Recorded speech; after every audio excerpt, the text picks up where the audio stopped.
Abren sus Biblias, por favor, en Hechos capítulo 4. Hechos capítulo 4, el libro de los Hechos del Espíritu Santo, capítulo 4, y vamos a comenzar a leer en el verso número 31. Verso número 31.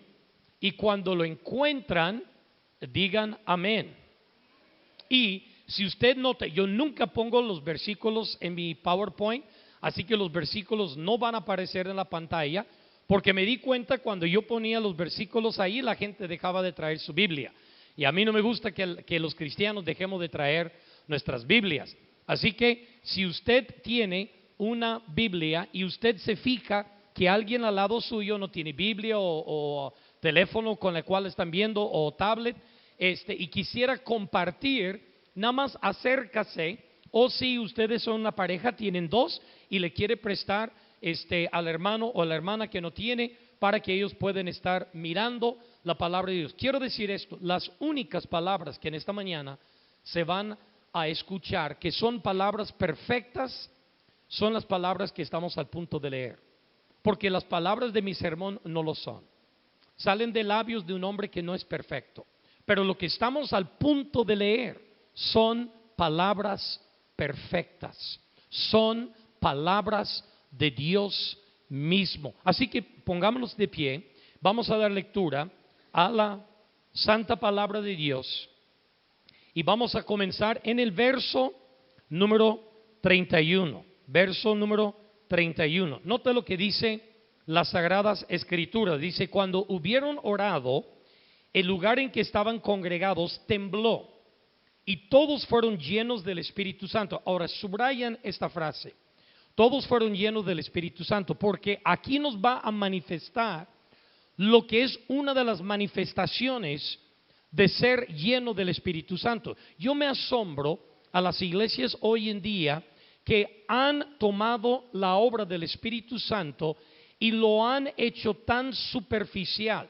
Por ejemplo, piensan que el estar saltando es obra del Espíritu Santo. Puede que sí o puede que no. Puede ser que nada más deseas saltar, o que gritan o que hagan algo medio extraño, que esa es la obra del Espíritu Santo. En algunas iglesias la gente se tira en el suelo y se están revolcando como si tuvieran un ataque epiléptico y dicen: es que es la obra del Espíritu Santo. Mire, si tú quieres ver bíblicamente el poder del Espíritu Santo, si tú quieres ver la obra del Espíritu Santo, estamos al punto de verlo, pero te aseguro, en ninguna de estas iglesias que sobreenfatizan el Espíritu Santo se ve esta obra.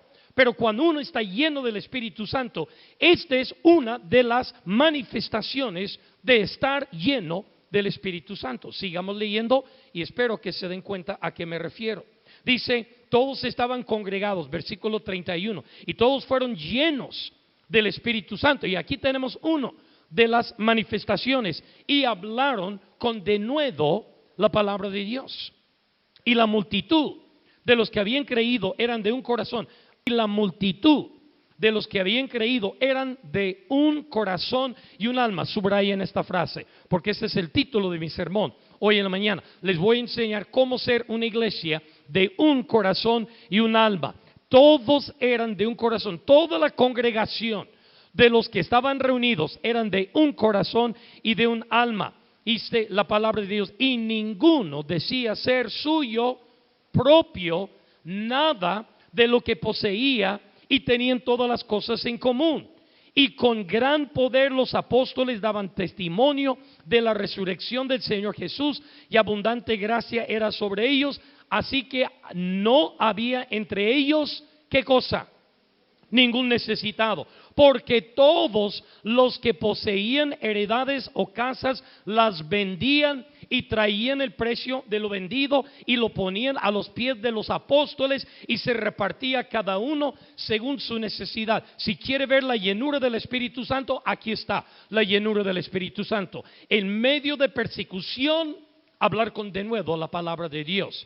Y entonces no considerar lo suyo suyo, sino entregarlo a la obra de Dios para que Dios le use, para que su nombre sea glorificado y engrandecido. Versículo 36, entonces José, que a quien los apóstoles pusieron por sobrenombre Bernabé, que es traducido hijo de consolación, levita natural de Chipre, como tenía una heredad, la vendió y trajo el precio y lo puso a los pies de los apóstoles. Y que Dios bendiga la lectura de su santa palabra. Amén. Vamos a orar y pídele a Dios lo mismo, lo que le pedimos a Dios el miércoles en la noche. Dios, enséñame a mí algo, que yo aprenda algo de este pasaje que yo no sabía. Y Dios, desafíame a ir en tu misión a otro nivel. No quiero quedarme estancado donde estoy. Yo quiero ir en otro nivel. Deseo ser lleno del Espíritu Santo. No quiero ser nada más un cristiano mediocre, un cristiano medio bueno, que soy fiel a la iglesia, pero hasta ahí nada más llega. Dios, realmente deseo ser cristiano con la llenura del Espíritu Santo. Amén. ¿Están dispuestos a orar? ¿Están dispuestos a pedirle a Dios que le revele algo a su vida en esta mañana? ¿Sí o no? ¿Cuántos creen que Dios lo hará? Yo creo que Dios lo hará, pero durante todo el mensaje, escucha la voz de Dios. No escucha la voz mía, escucha la voz de Dios. Y algo que se va a decir, algún versículo que le va a leer, que va a escuchar, alguna verdad que se va a predicar, el Espíritu Santo va a hablar a tu corazón, pero solo si tú estás dispuesto a recibir esa verdad. Si Dios sabe que tú no estás dispuesto a recibir la verdad revelada, Él no te la va a revelar. No va a desperdiciar sus palabras sobre una persona obstinada,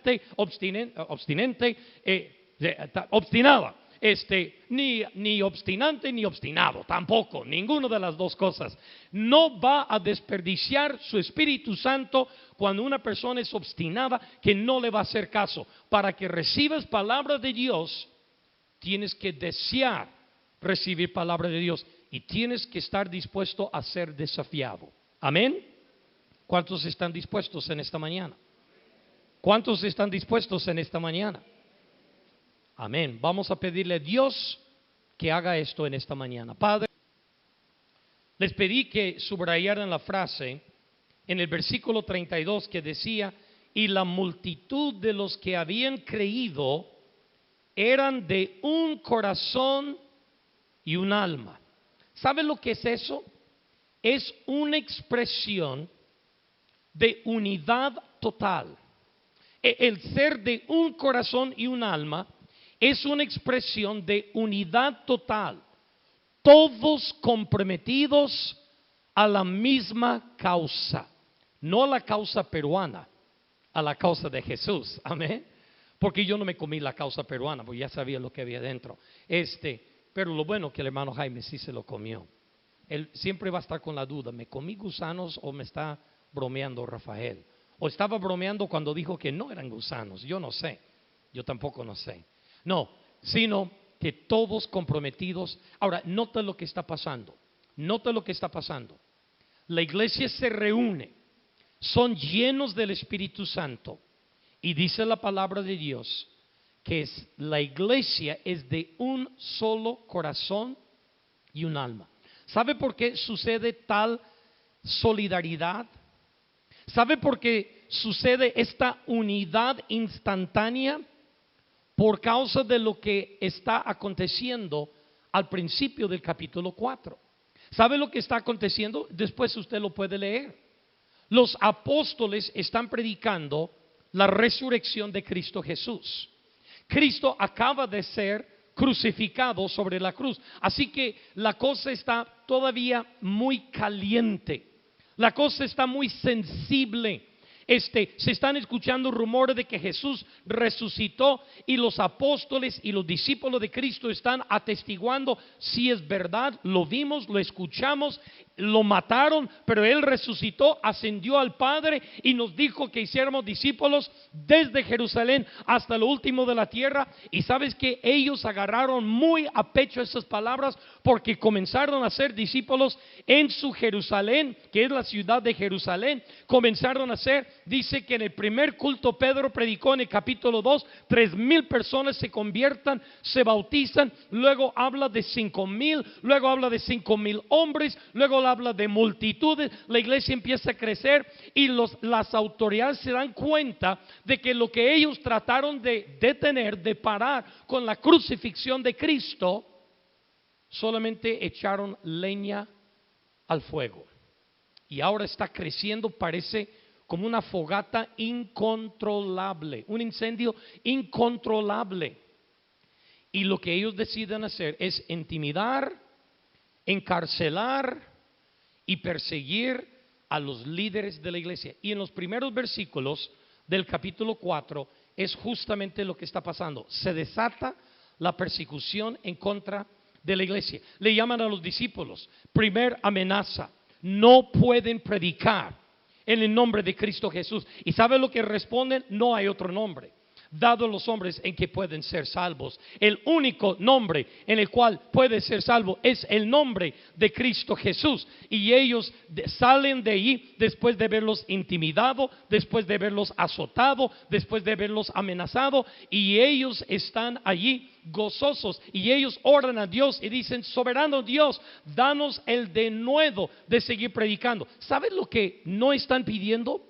No están pidiendo que Dios aplaque la persecución.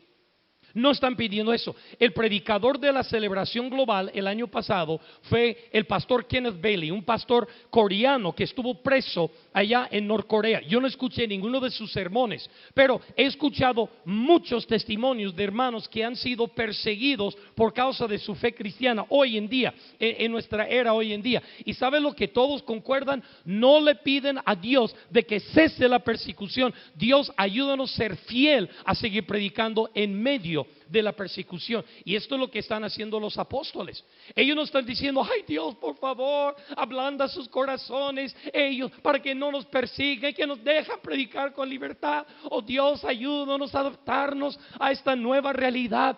No, Dios, ayúdanos a predicar con denuedo el evangelio. Y en el capítulo 4, 2 veces persiguen, les intimidan, los están amenazando de que los van a encarcelar y que los van a matar.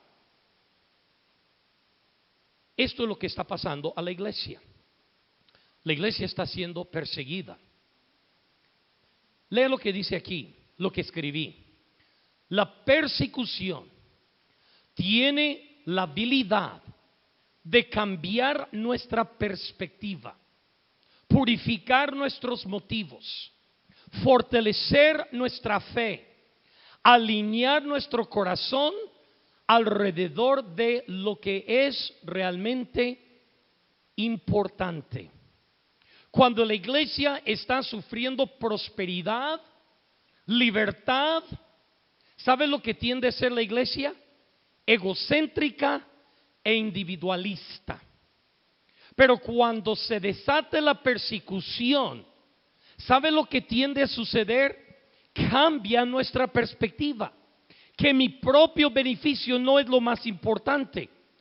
El beneficio de la iglesia, de la misión de Jesús, de la causa de nuestro Dios, eso es lo más importante. Porque, mis queridos hermanos, persecución no debilita a la iglesia de Cristo Jesús, fortalece a la iglesia de Cristo Jesús. Y esta iglesia está siendo perseguida. ¿Y cómo terminan? Todos llenos del Espíritu Santo, siendo de un solo corazón y de un solo alma. En otras palabras, la iglesia no es un conjunto de miembros individualistas egocéntricas. Es un conjunto donde todos son de un solo corazón y de un solo alma. ¿Y sabe cómo se manifiesta ese espíritu de solidaridad, esa llenura del Espíritu Santo? Escuchen estas 2 palabras: espontáneamente y voluntariamente.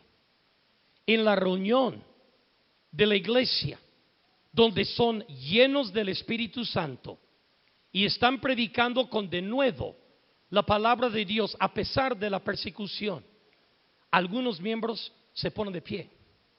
Aquí, allá, allá, acá, acá, acá, acá. Voluntariamente, espontáneamente, empiezan a traer sus heredades, sus posesiones, sus casas y lo ponen a los pies de los apóstoles. Yo he leído muchos comentarios sobre este pasaje. Jaime, que has estudiado mucho teología, Pastor Mauricio, igual. ¿Sabe lo que dicen varios de los comentaristas? Varios de los comentaristas dicen lo siguiente: ellos sienten la necesidad de explicar que esto no promueve comunismo. Ahora, le voy a ser sincero, yo he leído este pasaje cientos de veces y nunca me he sentido comunista por haber leído este pasaje, ni socialista. Yo no veo en este pasaje ninguna ideología política, porque no está hablando del gobierno, está hablando de la iglesia.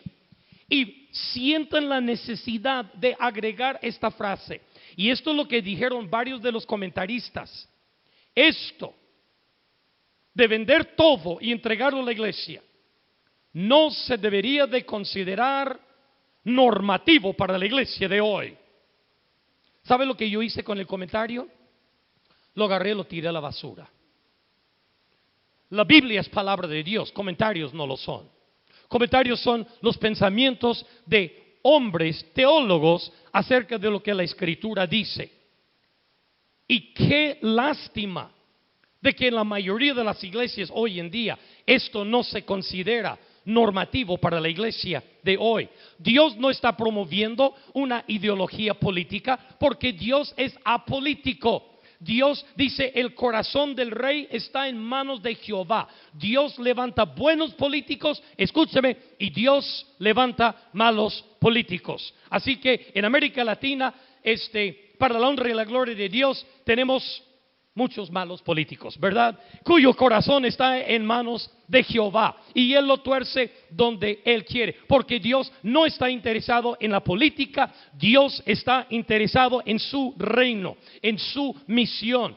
Entonces, este pasaje está mostrando que cómo la iglesia responde ante la persecución. Toda la iglesia responde siendo de un solo corazón y de un solo alma. ¿Por qué? Porque persecución nos cambia nuestra perspectiva individualista, egocéntrica, a una perspectiva de comunidad, y que todos, la necesidad de la comunidad es más grande que mi propia necesidad. Ahora, no estoy hablando en ideología política, estoy hablando de la iglesia de Cristo Jesús. Entonces, lo que encontramos es la siguiente frase: no podemos desligar la generosidad de la iglesia inicial en el libro de los Hechos, que el gran poder que tenían para predicar y extender el reino de Dios. Iban unidos de las manos.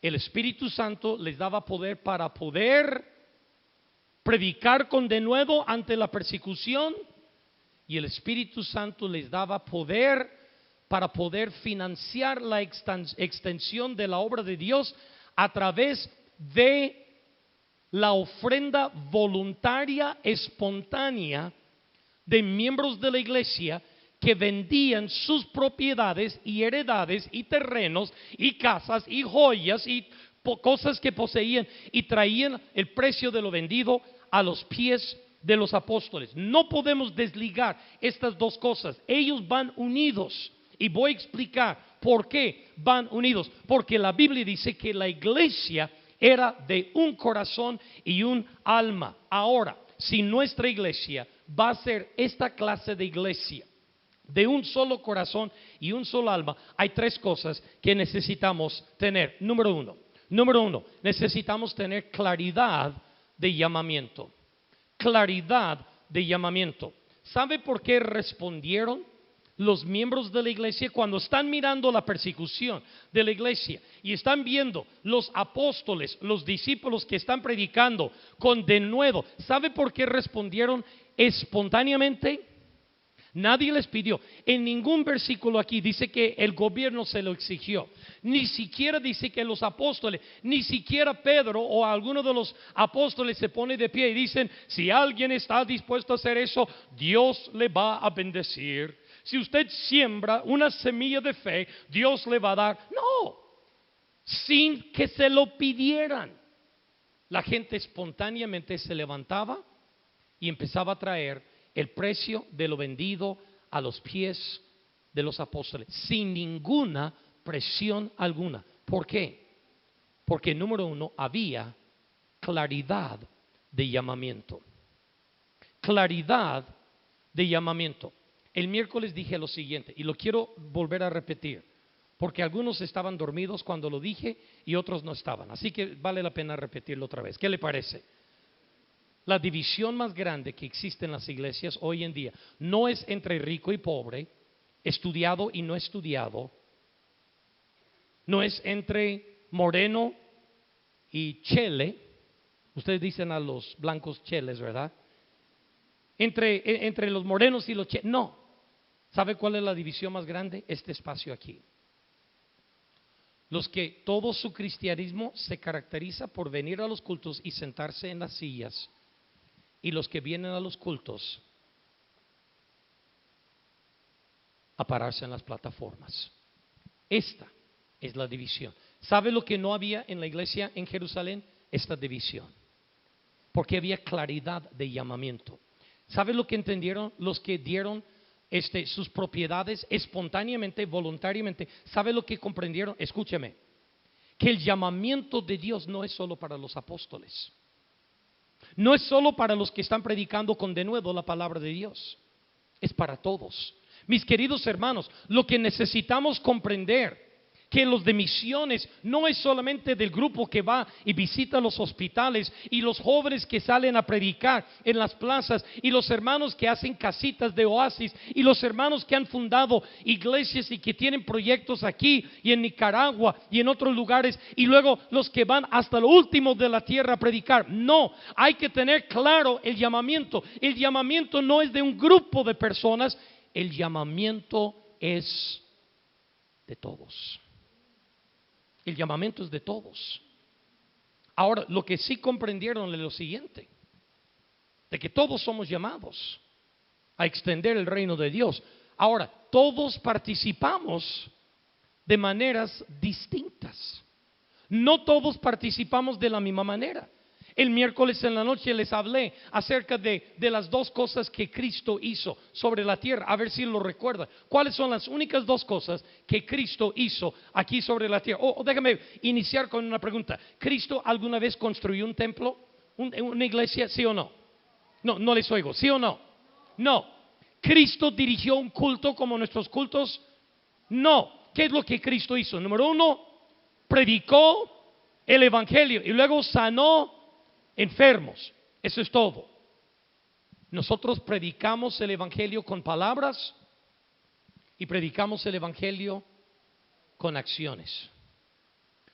Todos somos llamados a extender el reino de Dios, pero todos somos llamados para extender el reino de Dios de maneras diferentes. Algunos aquí en Hechos 4 eran llamados para pararse ante las autoridades y decir: hay un solo nombre en el cual el hombre puede ser salvo, el nombre de Cristo Jesús. Y no me importa que me amenaces, no me importa que me encarceles, no me importa que me maten, no me importa lo que me hagan, que me quitan, yo voy a predicar. Unos predican así y otros decían: si ellos están dispuestos a predicar con denuedo, yo estoy dispuesto a desprenderme de mis bienes para ayudar a financiar. Pero ¿sabes lo que ellos entendían? Que al igual que los que predicaban con palabras, los que estaban dando esta ofrenda voluntaria generosa estaban participando también. Estaban de igual manera participando, porque había claridad de llamamiento, claridad en cuanto a su llamamiento. Nota lo que Pablo dice a la iglesia de Filipenses. Yo lo voy a leer, ustedes lo van a escuchar. En Filipenses 1, 3 al 5 dice: doy gracias a mi Dios siempre que me acuerdo de vosotros, orando siempre con gozo en cada una de mis oraciones por todos vosotros y vuestra participación en el Evangelio desde el primer día hasta ahora. Pablo está diciendo: ustedes participaron conmigo. Filipenses 4, 15 al 16. A los mismos filipenses está escribiendo lo siguiente: a ustedes mismos, filipenses, saben que a principio de la obra del Evangelio, cuando salí de Macedonia, ninguna iglesia participó conmigo en mis ingresos y gastos excepto ustedes. ¿Cómo los filipenses participaron en la obra del Evangelio con el apóstol Pablo? Enviándole para sus gastos una y otra vez. ¿Y qué dijo Pablo? 2 veces: ustedes participaron conmigo. ¿Por qué? Porque en la iglesia de Filipos había claridad en el llamamiento. Que la obra del Evangelio no es de solo los que se paran en las plataformas. La obra del Evangelio es de toda la iglesia también. Y cuando comprendamos esto y hay claridad en nuestro llamamiento, que el llamamiento es de todos, entonces la iglesia puede ser una iglesia que es de un solo corazón y un solo alma. Pero eso viene cuando nosotros comprendamos esta verdad. No solamente había claridad en su llamamiento, pero número 2, la segunda verdad que quiero que vean es de que había singularidad de propósito. Singularidad de propósito. Todos tenían el mismo propósito. En nuestro mundo occidental, nosotros somos individualistas. Individualistas. Ahora, eso tiene sus puntos buenos, pero también tiene connotaciones negativas. Sus puntos buenos es de que al ser individualista, en el Medio Oriente, la sociedad se divide en tribus, y son clanes y tribus. Y a veces una tribu pequeña, para mejorar su estatus, la familia de una señorita o la familia de un joven va a pedir que se case con la tribu o el clan de otro que es de mayor estatus. Y eso mejora. Y es muy normal.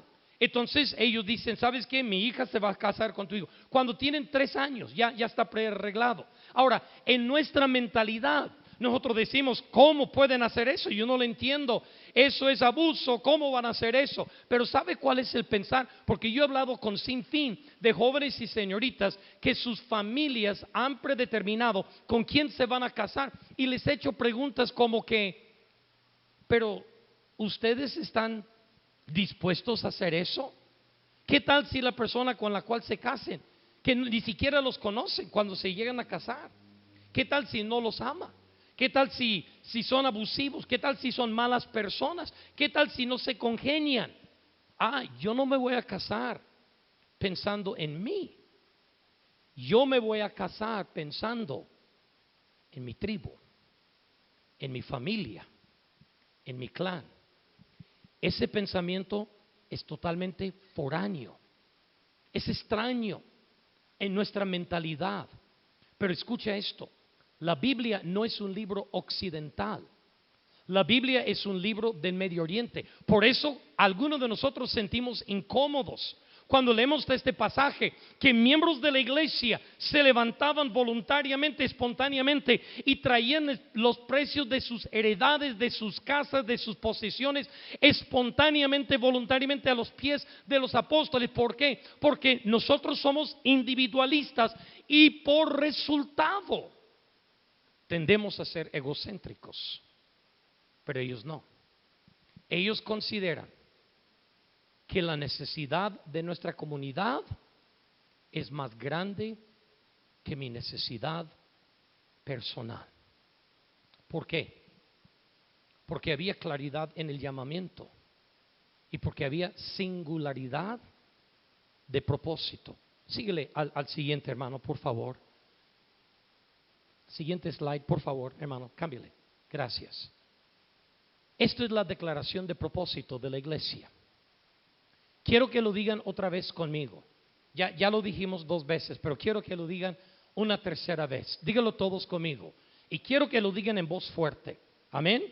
No quiero que lo digan así medio tibio. Quiero que lo digan como que realmente esta es la declaración de todos nosotros. Leamos todos juntos, todos conmigo. Oasis de gracia existe para glorificar a Dios, siendo una iglesia saludable, haciendo discípulos que predican. Bueno, lo siento, yo lo cambié, yo pensé que eso era la declaración. Mejor vamos a leer el que está ahí, porque yo en la mañana lo escribí, o está atrás de mí. Lean el que está atrás de mí, o los que miren para allá, porque yo lo escribí en la mañana. Puse este slide cuando estaba terminando mi mensaje, pero no pude recordar bien y lo cambié, pero obviamente el cambio no agarró. Así que otra vez, todos conmigo. Oasis de gracia existe para glorificar a Dios, siendo una iglesia saludable, proclamando el evangelio y haciendo discípulos desde Santa Ana hasta los confines de la tierra. Ahora, déjame hacerte una pregunta. ¿De quién es la declaración de propósito? No, es mío. Porque la iglesia no es la iglesia. La iglesia somos nosotros. Y para hacerlo más personal, la iglesia soy yo. Eso no es la declaración de propósito de Oasis de Gracia. Esa es tu declaración de propósito. Esa es mi declaración de propósito. Es la razón por la cual existimos como comunidad. Quiero que vean el siguiente video, que creo que viene a continuación, de una iglesia que hace exactamente esto. Síguele, por favor, amado.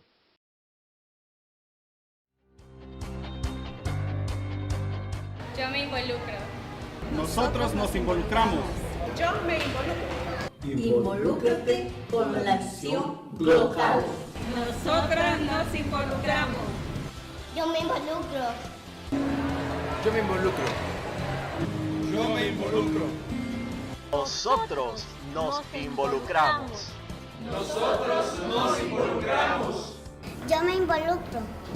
Nosotros nos involucramos. Nosotras nos involucramos. Nosotros nos involucramos. Involúcrate con la visión global. Yo me involucro.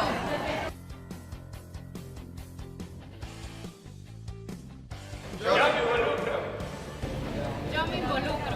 Involúcrate con la visión local. Nosotras nos involucramos. Yo me involucro. Nosotros nos involucramos.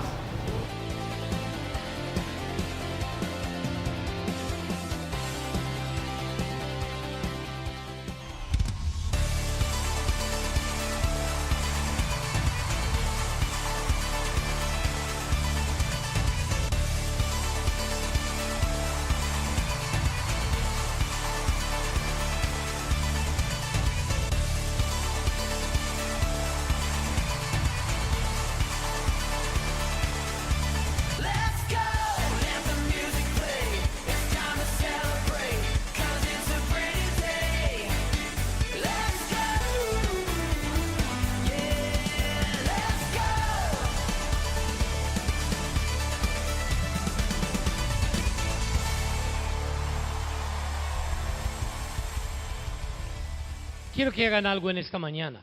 Quiero que veas a la persona a tu lado. Ve a cada persona a tu lado. ¿Sabes lo que estás observando? Ahora, mira a la gente adelante y atrás de ti. Adelante, volteen para atrás. Tuercen el pescuezo para atrás. Ve a la persona delante de ti, atrás de ti, al lado de ti. ¿Sabes lo que estás viendo? Un rostro totalmente diferente. Su cara es diferente. Su fisionomía de su cuerpo es diferente. Somos de diferentes edades, de diferentes lugares de la ciudad, algunos de diferentes países. Todos tenemos historias diferentes. Aunque dos personas se parecen mucho físicamente, tienen historias totalmente diferentes. Somos una iglesia con una variedad inmensa de diferencias. pero todos tenemos el mismo propósito, de glorificar a Dios. Siendo una iglesia y creyentes saludables. ¿Cómo? Proclamando el Evangelio, haciendo discípulos desde Santa Ana hasta lo último de la tierra. En el video que vieron niños, unos pingüinos ahí de la iglesia chiquititos. Vieron adolescentes, vieron jóvenes bien risueños, vieron profesionales, vieron parejas, vieron viejitos. Y todos repetían la misma frase. ¿Qué frase era? Yo me involucro. ¿En qué me involucro? En la misión de Dios, en la misión de la iglesia. Yo me involucro. ¿Sabes lo que están diciendo?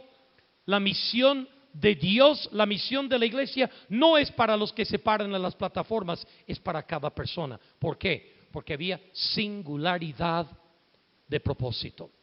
Mis queridos hermanos, la iglesia tiene un solo propósito.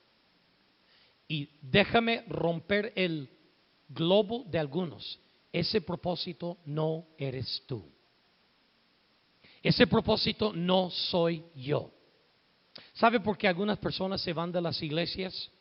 Me voy de la iglesia porque yo pasé ahí enfrente del hermano Jaime y ni siquiera me saludó. Muy presumido. Ni siquiera me extendió la mano. Me ignoró. Y me voy de la iglesia. ¿Sabe por qué los cristianos se van de la iglesia? Por razones tan infantiles, superficiales así.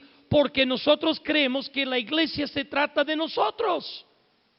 Se tiene que cantar la música que a nosotros nos gusta. Lo largo del mensaje tiene que ser a nuestro gusto. Que no se pase de la hora porque yo empiezo a tener hambre. Y si se pasa de la hora, aunque no haya terminado el pastor, yo me voy porque ya se pasó de la hora. Porque tú piensas que la iglesia se trata de ti. Y estás muy equivocado. Mi querido hermano, la iglesia no se trata de nosotros. La iglesia se trata de nuestro Dios. No se trata de acomodarnos a nosotros. ¿Sabe qué es la filosofía de muchas iglesias hoy en día? Al tomar encuestas de saber cuál es el sentir de la gente para que se puede conformar a la gente. No, hay una sola encuesta que debemos de tomar. Y la única persona respondiendo a esa encuesta es Dios mismo. Porque la iglesia existe para agradarlo a Él, no a la gente. La iglesia no se trata de nosotros. Se trata de Dios y su gloria. Así que toda la iglesia debe de girar alrededor de Dios y su misión. ¿Cuál es la primera cosa que hay dentro de una iglesia, de un corazón y un alma? Claridad de llamamiento. ¿Y quién es llamado a la misión de Dios? ¿Los de las plataformas o todos? Todos somos llamados. Había singularidad de ¿qué? De propósito. Que todos estamos persiguiendo el mismo propósito. De diferentes maneras, pero todos estamos persiguiendo el mismo propósito. Y la tercera y última cosa. Había unidad de sacrificio. Unidad de sacrificio. Ahora, esto es lo que está aconteciendo. Los apóstoles están sacrificando, predicando el evangelio con denuedo. Porque cada que ellos predican en las calles, ¿sabe dónde ellos predicaban? Ahora, ¿quiénes eran los que estaban amenazando a los apóstoles de no predicar el evangelio? ¿Quiénes eran específicamente? ¿Quiénes eran? Autoridades judías, los fariseos. ¿Dónde normalmente se encuentran la autoridad de los judíos? En el templo. Y ¿sabe lo que dice la Biblia? No cesaban de predicar en el templo y en las casas la palabra de Dios. Yo admiro la valentía de estos hombres. Ellos son como el mexicano norteño. El típico norteño es medio tosco, medio rudo.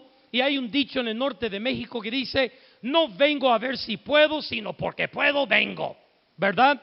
Y ellos dicen: aunque me digan que no puede predicar ante las autoridades, ¿dónde voy a predicar? En el templo donde se reúnen las autoridades de los judíos. Y ahí predicaban el evangelio de Cristo. Ahora, ¿Por qué? Porque están dispuestos a sacrificar. Pero escúcheme bien. Cuando la iglesia ve ese ejemplo de un cristiano desinteresado en sí mismo, que no está pensando en él o en ella, está pensando en la misión de Dios, la misión por la cual Dios creó a la iglesia, ellos responden con una generosidad radical, una generosidad espantosa, inmediata, voluntaria, donde ellos han vendido sus heredades, sus casas, sus posesiones y voluntariamente vienen y lo ofrecen a los pies. ¿Por qué? Porque esta es la actitud de la iglesia. Recuerda, la iglesia es de un alma y un solo corazón. Y esto es como responde la iglesia. Los apóstoles no deben de ser los únicos que están sufriendo. Nosotros también debemos de sacrificar para la extensión del evangelio. Escúcheme bien. Los Luises de las iglesias, los Freddys de la iglesia, no deben de ser los únicos que sacrifican. Yo dirijo una agencia que hemos enviado 72 familias al campo. Escúcheme bien. ¿Usted cree que es justo que solo los misioneros sufren y sacrifican así para la causa de Cristo Jesús? ¿O usted cree que debe de haber unidad de sacrificio? Debe de haber unidad. Y cuando la iglesia ve los apóstoles predicar el evangelio arriesgando sus vidas, ellos voluntariamente, espontáneamente, empiezan a vender sus propiedades, a traerlo a los pies de los apóstoles para que puedan seguir predicando, extendiendo el reino de Dios. Sacrificio. ¿Sabe lo que es sacrificar? Sacrificio. Note lo que dice aquí. Quiero que te lo grabes mentalmente.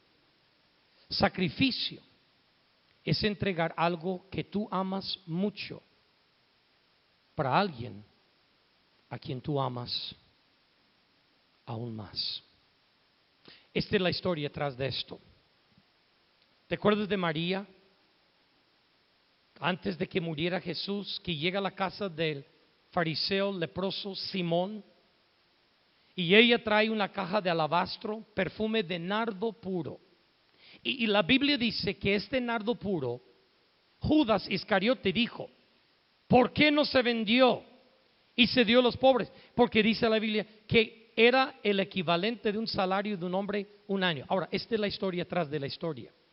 Toda señorita judía, hebrea, desde que era una niña pequeñita, sus padres le regalaban una caja de alabastro y ella guardaba, como las niñas hoy en día suelen recibir dinero para sus cumpleaños de los abuelos, de los tíos, de amigos, guardaba todo el dinero ahí. Todo el dinero que le daban, le guardaba dentro de la caja de alabastro. Era su alcancía. Y luego cuando era de edad de que empezaba a trabajar, todo lo que trabajaba, la guardaba dentro de la alcancía. ¿Sabe cuál era el motivo de guardar los ahorros de una vida entera? Cuando aquella señorita hebrea llegaba a la edad de que ella estaba lista para casarse, ella tomaría todo ese ahorro de una vida completa, iría a la tienda de perfumes y compraría el perfume más caro que existe hasta el día de hoy sobre la faz de la tierra, nardo puro. Nardo puro vale miles y miles y miles de dólares la onza. Y dice la Biblia que ella compraría 1 libra de nardo puro. ¿Sabe lo que haría la señorita? En la misma alcancía donde ella había guardado su dinero de toda la vida, guardaba el nardo puro para la noche de su matrimonio. La noche en que ella se unía en relación matrimonial con el que iba a ser su esposo. ¿Y sabe lo que era la costumbre hebrea? Ella agarraría esa libra de nardo puro y sobre el lecho matrimonial derramaría todo el perfume allí, y durante el acto matrimonial de consumir su relación matrimonial, lo que iba a perfumar la relación matrimonial de esta señorita con su futuro, con su esposo, iba a ser el sacrificio de toda la vida de ella. Cuando María llega, sabemos que María está en edad de casarse porque ya tiene el perfume. ¿Sabe lo que más sabemos? No sabemos si María se casó o no, pero si se casó sin perfume. Ella no pudo derramar ese perfume sobre su lecho matrimonial. ¿Por qué? Porque, mis queridos hermanos, sacrificio es entregar algo que tú amas mucho para alguien a quien tú amas aún más. ¿Sabe por qué se levantaron entregando sus propiedades y sus heredades? ¿No crees que ellos amaban sus casas, sus propiedades, sus heredades, sus posesiones? Si usted y yo sí, ellos también. Pero ¿sabe por qué lo hicieron? Porque amaban a Jesús aún más. Amaban a Jesucristo aún más que su propia propiedad. Porque eso es lo que es sacrificio. ¿Sabe lo que es sacrificio, hermanos? Si le da el último. Sacrificio es esto. Tenemos la oportunidad hoy de mostrar nuestra solidaridad con obreros cristianos en todo el mundo a través de nuestro sacrificio financiero de misiones. Al hacerlo, nosotros somos un corazón y un alma con Dios y con ellos. Tenemos un llamamiento común, tenemos un propósito común y participamos en un sacrificio común.